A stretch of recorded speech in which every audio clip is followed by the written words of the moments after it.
वक्फ जमिनीचा संरक्षणासाठी 17 मार्च रोजी पुण्यात आंदोलन होणार।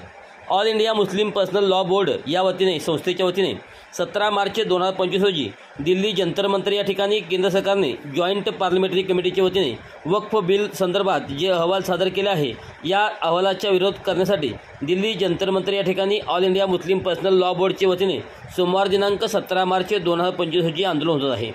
त्या आंदोलनाला पाठिंबा व्यक्त करण्यासाठी व तसेच सदरचे बिल केंद्र सरकारने परत घ्यावे, मुस्लिमांची वक्फ जमिनी समाजाच्या ताब्यात राहावी याकरता पुणे कलेक्टर ऑफिस या ठिकाणी मूल निवासी मुस्लिम व समविचारी संघटनेच्या वतीने सकाळी 11:30 वाजता वक्फ बोर्ड जमिनीची रक्षा करण्यासाठी ठिय्या आंदोलन होणार आहे। तरी कृपया आपण आपला प्रतिनिधी व छायाचित्रकार पाठवा अशी विनंती। आंदोलन दिनांक सोमवार 17 मार्च 2025 सकाळी 11:30 वाजेपर्यंत। स्थळ पुणे जिल्हाधिकारी कार्यालय। अंजुम इनामदार, संपर्क नंबर 90 28 40 28 14।